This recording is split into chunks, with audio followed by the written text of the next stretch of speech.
বর্তমান রাজস্ব নীতির পরিবর্তন ছাড়া আগামী অর্থ বছরে রাজস্ব আয়ের লক্ষ্যমাত্রা অর্জন করা কঠিন হবে বলে মনে করেন বিশেষজ্ঞরা। তাদের মতে রাজস্ব লক্ষ্যমাত্রা অর্জন করতে হলে কাঠামো পুনর্গঠনের পাশাপাশি প্রত্যক্ষ ও পরোক্ষ করের পরিধি বাড়ানোর উপর নজর দিতে হবে সরকারকে। তারা স্বল্প মূল্যের বিড়ি সিগারেটের উপর বেশি মাত্রায় কর আরোপেরও সুপারিশ করেন। শনিবার রাজধানীতে পলিসি রিসার্চ ইনস্টিটিউট PRE আয়োজিত প্রাক বাজেট আলোচনায় উঠে আসে এসব কথা।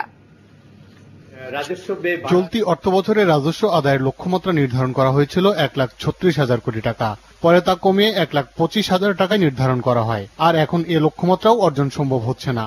এর মধ্যেই আসন্ন বাজেটে জাতীয় রাজস্ব বোর্ডকে লক্ষ্যমাত্রা দেওয়া হয়েছে প্রায় 1.5 লাখ কোটি টাকা রাজস্ব আদায়ের। সামনের বছর যে আমরা বলতেছি যে বিরাট বাজেট করবো, সবাই ভালো প্রয়োজন, এটা 2,25,000 কোটি। আপনি যদি রাজস্ব বৃদ্ধি যদি 20%-এর উপরে আপনাকে যদি মনে করেন আপনি টার্গেট করেন, বর্তমান ইকোনমিক এই যে স্ট্যাগনেন্সি, ইনভেস্টমেন্ট গ্রোথেও একটা দেখা গেছে, রেমিটেন্সের ফল, এইগুলার প্রেক্ষাপটে কি আপনি 20% রাজস্ব আদায় কি রিয়েলিস্টিক?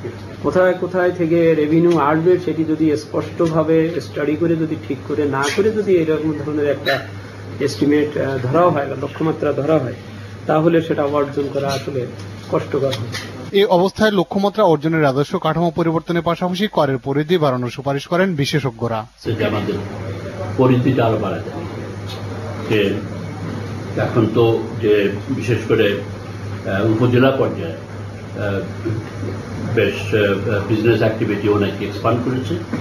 তো সুতরাং সেসব জায়গা থেকে ভ্যাটের রেজিস্ট্রেশন বাড়ানো এবং সেখান থেকে ভ্যাট আহরণ করা, কাজে এই যে অ্যাডমিনিস্ট্রেশনের যে প্রবলেম সেগুলোকে নিরসন করা দরকার। স্বল্প মূল্যে বিড়ি সিগারেটের উপর কয়েক গুণ কর আরোপ করা প্রয়োজন বলেও মত দেন তারা। আপনি মোর দেন দ্যাট রেভিনিউ কালেকশন করতে পারবেন, জনস্বাস্থ্যের জন্য এত বড় একটা হুমকি সত্য।